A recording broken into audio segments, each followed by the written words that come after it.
Good morning students and welcome back to the class of business studies. And हम discuss कर रहे थे chapter social responsibilities of business and business ethics.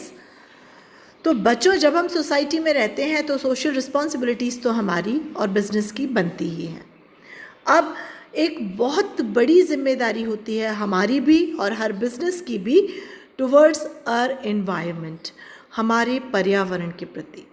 और पर्यावरण से ही जुड़ा हुआ है आपकी बुक का अगला टॉपिक जो है पोल्यूशन। तो what's the meaning of pollution? Pollution is the introduction of contaminants into the natural environment that causes adverse change. Pollution can take the form of chemical substances of energy such as noise, heat or light. Pollutant, the components of pollution can be either foreign substance, energized or naturally occurring contaminants.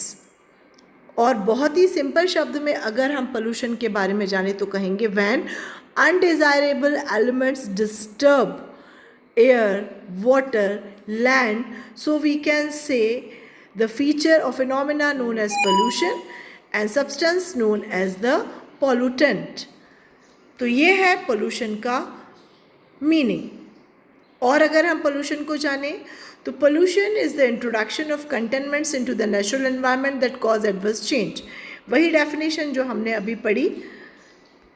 अब pollution कितने तरह का होता है? तो first, air pollution, when undesirable elements disturb और bring unwanted change in air or atmosphere, then we can say this phenomena as air pollution. The presence in or introduction into the air of a substance which has harmful or poisonous effect, we can say there is air pollution is existing. दूसरा जो type है pollution का वो है water pollution. जब undesirable elements पानी में mix होकर पानी को पोल्यूट करते हैं तो हम कहते हैं वहाँ पर क्या है? Water pollution. थर्ड है land pollution. Again undesirable elements जब लैंड को पोल्यूट करते हैं तो वहाँ पर होता है लैंड पोल्यूशन। और होता है नॉइस पोल्यूशन। आजकल आप देखेंगे मोटर बाइक्स में बहुत ही डिफरेंट तरीके की मीन्स बहुत ही अजीब तरीके के हॉर्न्स भी आते हैं गाड़ियों में, जिससे कई बार तो हम डर भी जाते हैं। और इस तरह की चीज़ें नॉइस पोल्यूशन भी क्रिएट करती हैं, एनवायरनमेंट को डिस्टर्ब करती हैं और ह्यूमन के लिए भी काफ़ी ज़्यादा हार्मफुल होती हैं।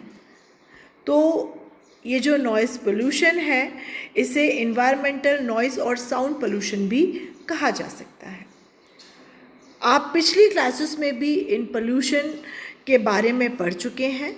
तो ये पोल्यूशन कैसे होता है, इस पोल्यूशन को कैसे रोका जा सकता है, ये सब आप पहले भी पढ़ चुके हैं। और आप बाकी की detail when you will go through with your book you will understand. और अगर उसके बाद भी कोई डाउट होगा then we will discuss for sure in any other video. Thank you so much.